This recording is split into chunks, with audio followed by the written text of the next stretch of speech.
Arizona Territory, 1887. The sky blazed crimson as the sun set over Rattlesnake Creek, painting the modest ranch house in fiery hues. Zachary Townsend stood at the edge of his property, watching as the day's last light caught in the windows of the home he'd built with his own hands. At 25, he'd already known more hardship than most men twice his age. The war, the drought, his wife's passing. It had all taught him one cold truth. The frontier took more than it gave, and a man was a fool to expect otherwise.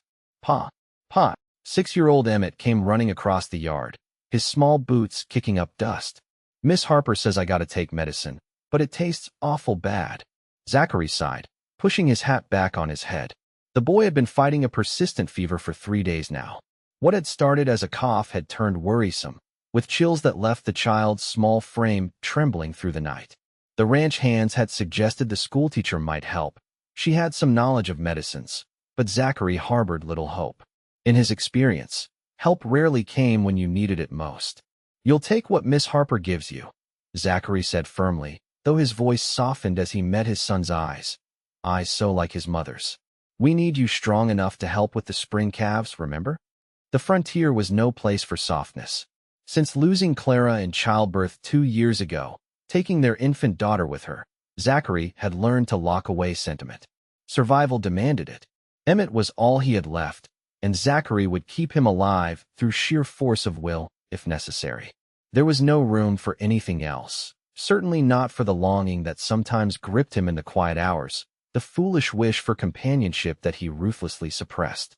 The nearest town, Willow Springs, had precisely one doctor who was currently away treating a mining accident 2 counties over. Word was he wouldn't return for weeks.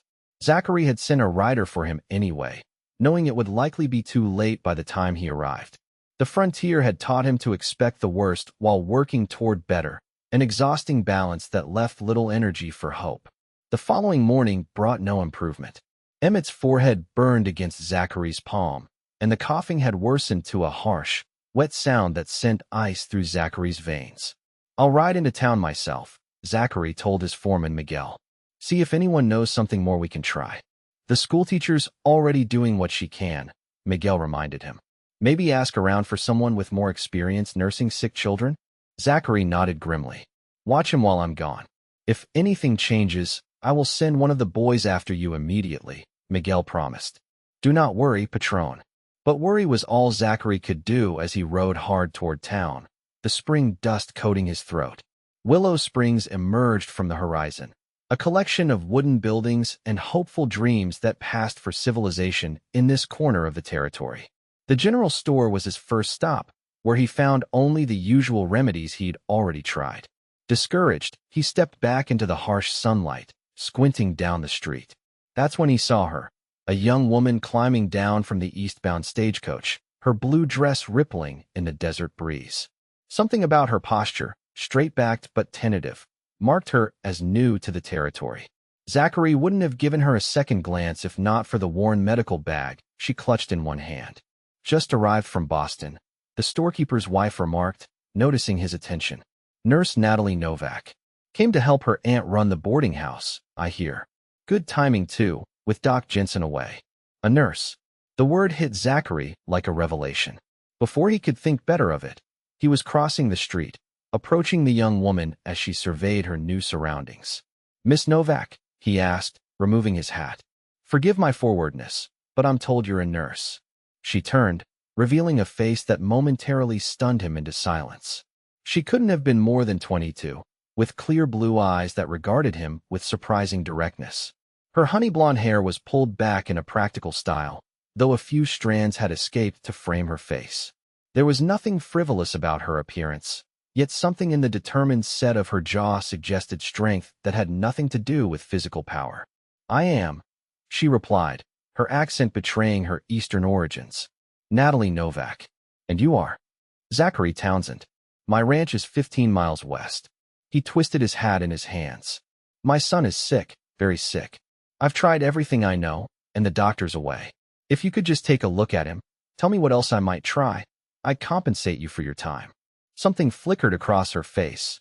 Hesitation, certainly, but also something else. A resolve that appeared to surprise even her. I've only just arrived, she said, glancing toward a tidy boarding house at the end of the street. My aunt is expecting me. I understand, Zachary replied, disappointment heavy in his chest. I shouldn't have presumed. I didn't say no, Mr. Townsend. Natalie's voice was firm. Let me inform my aunt of the situation. If your son is truly in danger, I cannot in good conscience refuse, not when I might help. An hour later, they were riding back to the Townsend ranch, Natalie seated side saddle on a borrowed mare. She'd exchanged her traveling dress for a simpler one of pale green and secured a promise from Zachary to have her return to town the following day. You mentioned symptoms, she said as they rode. Tell me everything you've observed. Zachary described the progression of Emmett's illness, impressed by her focused questions and lack of empty reassurances. When they arrived, Natalie didn't waste a moment, immediately following him to Emmett's bedside where the boy lay flushed and restless. Hello, Emmett, she said gently, setting down her bag. I'm Miss Novak. Your father tells me you haven't been feeling well. The child eyed her suspiciously. Are you going to make me take more medicine? A small smile touched her lips. Perhaps. But first, I need to understand what's happening inside your chest. She turned to Zachary. Would you bring fresh water, please? As hot as you can make it. For the next hour, Natalie examined Emmett thoroughly, listening to his breathing through a stethoscope and gently probing his throat and chest. She mixed something from her supplies that smelled of eucalyptus and had Zachary help her create a steaming tent over Emmett's bed. It's pneumonia, she finally told Zachary when they stepped outside the room. But not as advanced as I feared. With proper care, he should recover. Relief made Zachary's knees weak. What do you need? Time, she answered simply. The treatments require consistent application. I'll need to stay, at least a few days. Zachary stared at her. This stranger who'd just offered to upend her plans for his son. You do that? You don't even know us. Something flashed in Natalie's eyes then. A hint of her own story, perhaps. I'm a nurse, Mr. Townsend. This is what I do. Zachary, he corrected. If you're staying in my home, please call me Zachary. What Zachary couldn't know as he arranged for a rider to inform Natalie's aunt of the change in plans was that Natalie Novak had her own reasons for accepting this unexpected situation. At 22, she had come west not merely to help her aunt, but to escape the crushing weight of Boston society's judgment. An engagement broken by tragedy, whispers that followed her through hospital corridors. The frontier represented her chance to be known only by her skills rather than her past. The next 3 days established a rhythm neither had anticipated. Natalie divided her time between Emmett's bedside and the ranch kitchen, preparing poultices and brewing medicinal teas while instructing Zachary in their application. For his part, Zachary found himself both grateful for her expertise and unsettled by her presence. She moved through his home with quiet efficiency, somehow intuiting where things belonged without having to ask. Worse, Emmett had taken to her immediately, his small face lighting up whenever she entered his room, even as the treatments made him uncomfortable. Miss Natalie says when I'm better, she'll teach me to play checkers. Emmett informed Zachary on the third evening as Zachary tucked him in. The boy's fever had finally broken that afternoon, and his breathing had eased considerably. Does she now? Zachary responded, adjusting the blankets. That's mighty generous of her. She says she learned from her pa, and he never let her win, not even once. Emmett yawned. I think that's how it should be. No point in winning if it ain't real. Zachary smiled despite himself. Sounds like Miss Natalie's a woman of principle. What's principle? It means she believes in doing what's right, even when it's not easy. Emmett considered this. Like when you make me eat vegetables even though they taste like dirt? Zachary laughed, a sound so foreign in these rooms that it surprised them both. Something like that. Rest now. The sooner you heal, the sooner you can lose at checkers. Later that night, Zachary found Natalie on the front porch, gazing at stars that seemed close enough to pluck from the velvet sky. She'd let her hair down, and the moonlight transformed it to silver. Emmett's sleeping peacefully, he said, leaning against the porch post. First time in days. His lungs are clearing, she replied without looking away from the stars. The worst has passed, though he'll need continued care for another week at least. Zachary nodded, uncertain how to express his gratitude without seeming inadequate. I've arranged for Miguel to take you back to town tomorrow, as promised. Now she did turn, and something in her expression, hesitation, Perhaps, made him add hastily. Unless you think Emmett still needs your direct care? He's improving, she said carefully. But pneumonia can be deceptive. It retreats only to surge again if treatment isn't maintained precisely. She paused. If it wouldn't be an imposition, I believe staying a few more days would be prudent. Relief flooded through him, though he couldn't have explained exactly why. It's no imposition. This ranch would be a much darker place without you in it now. The words slipped out before he could catch them, hanging in the night air between them. Natalie's eyes widened slightly, and Zachary felt heat creep up his neck. I only meant Emmett's spirits. I understand, she said softly. Sometimes the medicine that heals the body isn't enough. Children need hope to truly recover. And what about you, Miss Novak? What brought you all the way from Boston to Arizona territory? I can't imagine it was the climate. She smiled, though something shadowed crossed her face. A nurse goes where she's needed, Mr. Townsend. Zachary, he reminded her. Zachary, she conceded. The truth is, Boston held too many ghosts for me. I nursed during the last years of the war and afterward. There was an outbreak of scarlet fever. I lost patients, children I couldn't save. Her voice grew distant. The frontier seemed like a place where I might do more good, or at least where failure wouldn't follow me down familiar streets. The honesty of her confession struck him. How long had it been since he'd spoken of his own ghosts? The burden seemed too heavy to share, yet something about this woman invited confidence. I know something about ghosts, he admitted. My wife, Clara, she died bringing our daughter into the world. The baby too. That was 2 years ago. Some days I wake up thinking they're still here, just in the next room. Natalie's eyes glistened in the moonlight. I'm so sorry, Zachary. Emmett was 4 then. Too young to understand fully, old enough to feel the loss. Some nights I hear him talking to her, telling his mother about his day. Zachary swallowed hard. I've tried to be both parents to him, but there are things a boy needs his mother for. You've done well with him, Natalie said. He's kind and brave. That doesn't happen by accident. Kind and brave, Zachary repeated, looking out at the dark shapes of his cattle in the distant pasture. Out here, those qualities can get a man killed if they're not balanced with caution. This territory doesn't forgive mistakes. Is that what you believe? That kindness is a liability? The question caught him off guard. I believe survival comes first. Everything else is luxury. Natalie considered this, absently twisting a strand of hair around one finger. Perhaps. But what are we surviving for, if not for the chance to be kind? To build something worth protecting? The question lingered between them, unanswered but not dismissed. When Zachary finally bid her good night, he carried it with him into dreams that, for once, weren't haunted by what he'd lost. The days stretched into a week, and with each passing day, Emmett grew stronger while Zachary found himself increasingly aware of Natalie's presence. She taught Emmett checkers as promised, laughing at his strategic attempts. She reorganized the kitchen stores with military precision. She even charmed Miguel and the ranch hands with her interest in their work, never hesitating to roll up her sleeves when help was needed. Your nurse is quite a woman, Miguel commented one afternoon as they mended fences together. Emmett is not the only one healing under her care, I think. Zachary frowned. She's not my nurse, Miguel. No. The older man shrugged. Perhaps not yet. But I see how you watch her when you think no one notices. It's not like that, Zachary insisted, though the words rang hollow even to his own ears. As you say, Patron. Miguel hammered a nail with unnecessary force. But consider this. Sometimes what we fight hardest against is what we need most.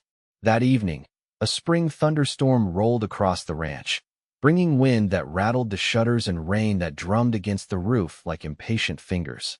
Emmett, still recovering but well enough to be restless, begged for stories.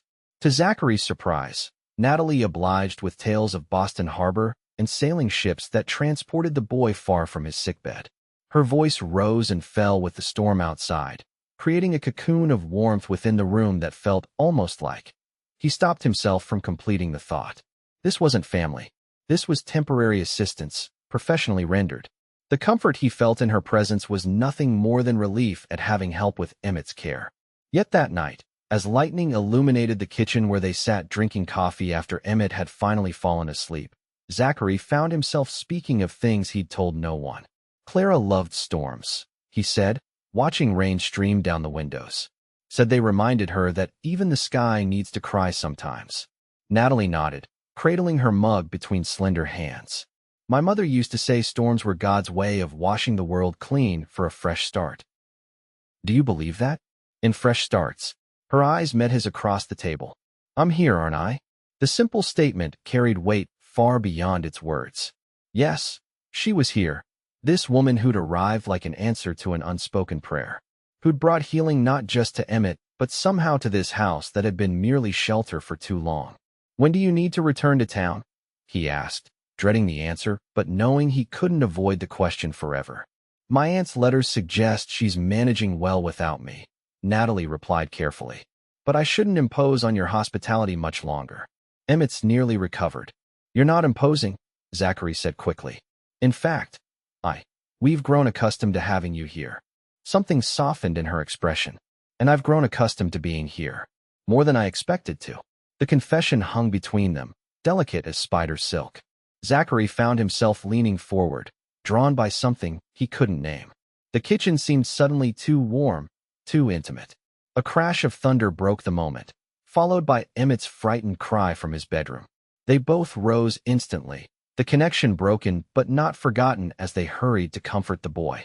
The storm marked a turning point. As spring bloomed across the range, so too did something between Zachary and Natalie, tentative, unspoken, but undeniable.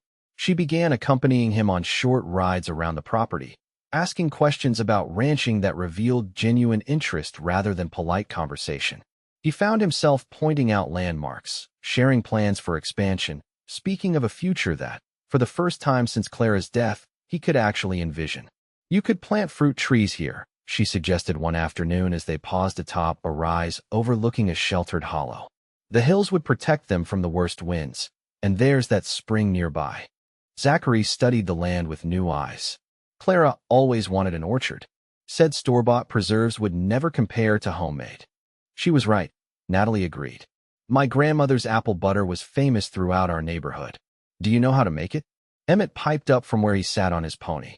The boy had recovered enough to join their outings, though Natalie still monitored him closely. I do, she said, smiling. Among other things, my grandmother believed every girl should know how to keep a proper larder. Could you teach me? Emmett asked. Not the girl parts, but the other parts. Natalie laughed, the sound carrying across the open range. I suppose I could, if I'm still here when the fruit ripens. The qualification sobered them all. Zachary looked away, focusing on distant mountains rather than the tightness in his chest. 2 weeks had passed since Natalie had arrived, and with each day, the fiction that she was still needed for Emmett's recovery grew thinner. The truth, unspoken but increasingly evident, was that she had become essential to them both in ways that had nothing to do with medicine.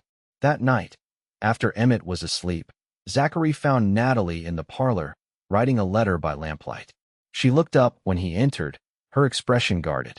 I'm writing to my aunt, she explained. I've been neglecting my correspondence. Zachary nodded, his throat suddenly dry. Natalie, we need to discuss your situation. She set down her pen carefully. Yes, I suppose we do. Emmett is nearly fully recovered. He is, Zachary acknowledged. Thanks to you. Then it's time I returned to town, she said, though her voice lacked conviction. I came to help my aunt with the boarding house, after all. Unless you had reason to stay. The words hung between them, weighted with meaning. Natalie's eyes widened slightly, and Zachary stepped closer, emboldened by something he couldn't explain. Emmett adores you, he continued. And the ranch has never run more smoothly. Your touch is everywhere, from the organization of the pantry to the way the men remember to wipe their boots before entering the house. A smile touched her lips. Hardly compelling reasons for a woman to remain. No, he agreed. But perhaps this is. Before he could reconsider, Zachary closed the distance between them, taking her hands in his. I've been half alive since Clara died. Existing, not living. Then you arrived, and suddenly there was color again. Laughter. I find myself thinking of the future instead of just enduring the present. Natalie's fingers tightened around his. Zachary, I'm not asking for anything you're not ready to give, he hastened to add. Just stay? As our nurse, as our friend, as whatever you wish to be. But stay. Her eyes searched his face, and he saw in them a battle between hope and fear that mirrored his own. "Your son needs stability," she said softly. "Not confusion about my role here." "My son needs you," Zachary replied. "And if I'm being completely honest, so do I." The confession hung in the air between them, too significant to be dismissed, yet too new to be fully embraced. Natalie rose slowly, her hand still in his. "I came west to escape my past," she said. "Not to rush headlong into a new future I haven't earned." "Earned?" Zachary repeated. "Is that how you see it? As something to be earned rather than something that simply happens?" "Nothing simply happens in my experience, Zachary. Especially not happiness." She gently withdrew her hands. "I need time to think. This is unexpected." He nodded, respecting her caution even as disappointment settled in his chest. "Of course, take all the time you need." But time proved a luxury they didn't have. The very next morning, as dawn streaked the sky with pink and gold, a rider approached the ranch at a gallop. Zachary met him in the yard, instantly alert to the urgency in the man's posture. "Mr. Townsend," the rider began, dismounting with a grimace. "Sheriff Garrett sent me. There's trouble headed your way." "What kind of trouble?" "Wade Nolan's been released from Yuma prison. Word is he's making for your ranch." The name hit Zachary like a physical blow. Wade Nolan, the man he'd testified against 3 years earlier, whose cattle-rustling operation Zachary had helped dismantle. The man who'd sworn vengeance as they led him away. "How long do we have?" "Sheriff spotted him in La Junta 2 days ago. He'll be here by nightfall, best guess." Natalie had emerged onto the porch, concern etched across her features. "What's happening?" Zachary turned to her, his expression grim. "You need to take Emmett and ride for town. Now." "What? What?" "There's no time to explain," he insisted, already striding toward the house. "Pack only what you need. Miguel will escort you." Inside, he quickly gathered Emmett's clothes while explaining to the bewildered boy that he was going on an adventure with Miss Natalie. The child, sensing the tension, asked no questions, a small mercy in the chaos of the moment. Natalie, however, was not so easily managed. She cornered Zachary in the hallway, her eyes flashing with determination. "I'm not leaving without understanding what's happening," she stated firmly. Zachary exhaled sharply. "A dangerous man is coming. Someone with a grudge against me. I need you and Emmett safe in town while I handle it." "Handle it how?" "By yourself against who knows how many men." "The hands will stay," he replied. "This is my fight, not yours." Something changed in her expression then, a hardening of resolve that caught him off guard. "That's where you're wrong, Zachary Townsend. You asked me to stay last night. You can't dismiss me at the first sign of trouble today." "This isn't just trouble," he countered. "Wade Nolan is dangerous. He threatened to kill my family when they took him away. Clara was still alive then, but he won't care that she's gone. He'll target anyone close to me." "All the more reason I should take Emmett to safety," Natalie acknowledged. "But I'm coming back. With help." Before he could protest, she turned and headed to Emmett's room, leaving Zachary staring after her. An hour later, she and Emmett were mounted and ready to depart with Miguel. The boy was excited about the unexpected trip, but Natalie's expression was somber as she met Zachary's eyes. "We'll be back," she promised. "Don't do anything rash before then." As he watched them disappear down the trail, Zachary felt a curious mix of relief and dread. Relief that they would be safe, dread at what was coming, and something else. A realization that, somehow, in just 2 weeks, this woman and child had become the center of his world. A world he was now prepared to defend at any cost. The day stretched endlessly as Zachary and his remaining hands prepared for Nolan's arrival. Weapons were cleaned, positions assigned, the house fortified as best they could manage. By late afternoon, a tense quiet had settled over the ranch. 6 men approaching from the east. One of the hands reported as the sun began its descent. "Armed, riding hard." Zachary nodded, checking his rifle one final time. "No shooting until they make their intentions clear. This is still civilized territory." The words sounded hollow even to his own ears. There was nothing civilized about Wade Nolan, and they all knew it. The man had left a trail of violence across 3 territories before Zachary's testimony had finally put him away. The riders emerged from the gathering dusk like specters, spreading out as they approached the ranch house. In the lead rode a large man with a shock of white blonde hair. Wade Nolan, unmistakable despite the years of prison. "Townsend," Nolan's voice boomed across the yard. Come out and face me, you yellow-bellied snake. Zachary stepped onto the porch, rifle ready but not raised. That's far enough, Nolan. You're trespassing on private property. Nolan's laugh was ugly. Private property, he says. Hear that, boys? The man who stole 3 years of my life is worried about trespassing. He spat on the ground. Where's your pretty wife, Townsend? I owe her a special greeting. My wife is dead, Zachary replied coldly. Whatever quarrel you have is with me alone. Something flashed in Nolan's eyes, surprise, perhaps, or disappointment at being denied a target for his vengeance. Dead, huh? Well, that saves me some trouble. What about that boy of yours? He around. Rage flared in Zachary's chest. You're not welcome here, Nolan. Turn around and ride out while you still can. Or what? You and your 3 hands will take on all of us. Nolan gestured to his companions. I don't think so. Here's what's going to happen. You're going to watch while we burn this place to the ground.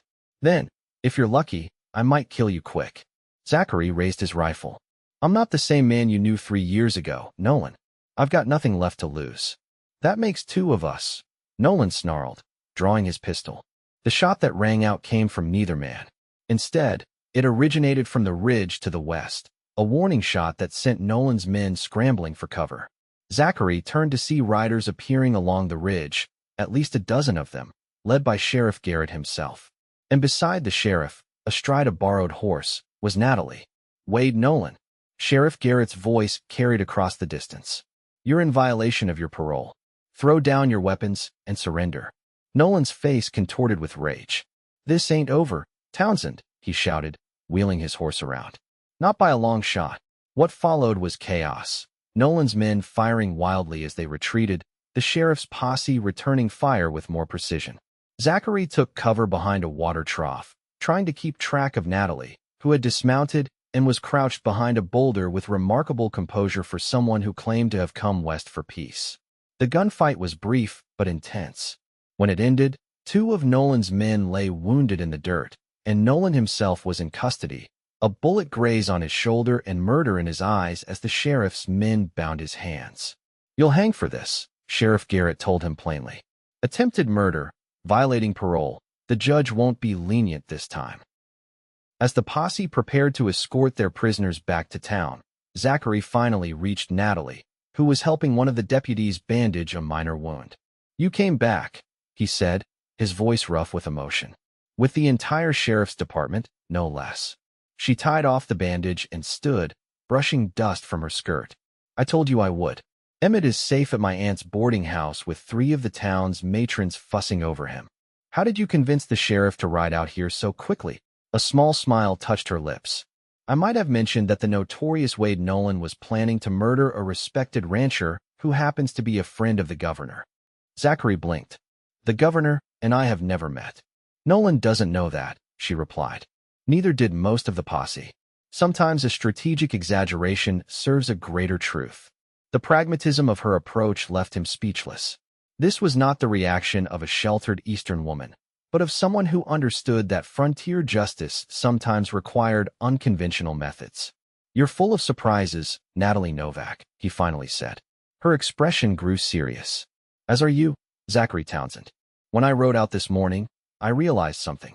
I've been so focused on escaping my past that I nearly missed the future standing right in front of me. Around them, the ranch was returning to an uneasy calm as the posse departed with their prisoners. The setting sun cast long shadows across the yard, painting everything in shades of gold and amber. What future is that? Zachary asked softly. One I never imagined but can't seem to stop thinking about, she admitted. A future with a stubborn rancher and his equally stubborn son. A future with fruit trees and apple butter and perhaps more. The hope in her voice mirrored what he'd begun to feel himself, a cautious belief that perhaps the frontier wasn't just about survival after all. Perhaps it could also be about building something new from the ashes of what was lost. Natalie, he began, stepping closer. I know it's too soon. We've known each other barely 2 weeks. But when I thought of Nolan threatening my family, it wasn't just Emmett I was worried about. It was you too. She reached for his hand, her fingers warm against his. Time matters less than truth, I think. And the truth is, I care for you and Emmett far more than is reasonable for a nurse who came to treat a sick child. Stay, he said again, this time without qualification. Not as our nurse. Not as our friend. Stay because we're already becoming a family, and neither Emmett nor I can imagine this ranch without you in it. The words hung between them, more proposal than request. Natalie's eyes widened, then softened as understanding dawned. Are you asking what I think you're asking, Zachary Townsend? I'm asking for time, he clarified.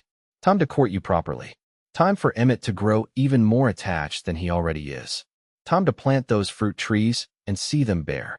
A smile bloomed across her face, radiant in the fading light. Then my answer is yes. Yes to time, yes to courting, yes to fruit trees. The distance between them disappeared as Zachary drew her into his arms, his lips finding hers in a kiss that felt like coming home after a very long journey. When they finally parted, both breathless, the first stars were appearing in the darkening sky. We should retrieve Emmett, Natalie said, though she made no move to step away. He'll be worried. Tomorrow, Zachary replied. Tonight, I think we both need rest after everything that's happened. And tomorrow, we'll go to town together, bring our boy home, and begin whatever comes next. Our boy. The words felt right in a way Zachary couldn't have anticipated when a determined young nurse had first stepped off the stagecoach. Whatever came next would be faced together, not just surviving the frontier, but building a life worth living upon it. 3 months later, as summer heat shimmered across the range, Zachary Townsend and Natalie Novak were married under the cottonwood trees beside Rattlesnake Creek. Emmett stood proudly at his father's side, solemn in his new suit until the moment came to present the rings, at which point his excitement overcame his dignity completely. The orchard had been planted, 20 saplings that represented their shared vision of the future. The ranch house had been expanded with a new wing that included a proper infirmary, for Natalie had discovered that her nursing skills were in high demand among neighboring ranches and in Willow Springs itself. As Zachary slipped a simple gold band onto Natalie's finger, he found himself reflecting on how thoroughly his understanding of the frontier had changed. What he had once seen as merely a place of hardship and survival, he now recognized as something far more profound. A testing ground where love could either wither or grow stronger in the face of adversity. I take you, Natalie, to be my wife, he vowed, his voice steady despite the emotion behind the words. To share in all that comes, both the bounty and the burden, until death parts us. Her answering vow was equally firm, her blue eyes clear and certain as she promised herself to him and to Emmett, creating a family where once there had been only loss and loneliness. Later, as lanterns glowed against the twilight and neighbors celebrated with music and dancing, Zachary found his new wife watching Emmett teach the other children a game he'd invented. Happy? He asked, slipping an arm around her waist. Natalie leaned into his embrace, her head resting against his shoulder. More than I ever thought possible. When I came west, I was running away from pain. I never expected to run straight toward joy. The frontier has a way of surprising people, Zachary observed. Testing them, certainly. Breaking some. But offering others exactly what they need, precisely when they need it most. Like a nurse arriving just when a cowboy's son falls ill. He smiled, pressing a kiss to her temple. Like a woman with enough courage to stay when danger threatens, and enough wisdom to know that sometimes the greatest risk is refusing to love at all. Around them, the celebration continued, a momentary respite from the challenges that frontier life inevitably brought. But as Zachary held his wife and watched his son, he knew with absolute certainty that whatever came next, they would face it together. The ranch that had once been merely shelter had become a home again. The man who had believed the frontier took more than it gave had found himself proven wrong in the most beautiful way possible. And the woman who had come west seeking escape had instead found exactly where she belonged, not in flight from her past, but in the embrace of a future built on love that had proven stronger than loss, stronger than fear, and ultimately, stronger than the harsh demands of the frontier itself.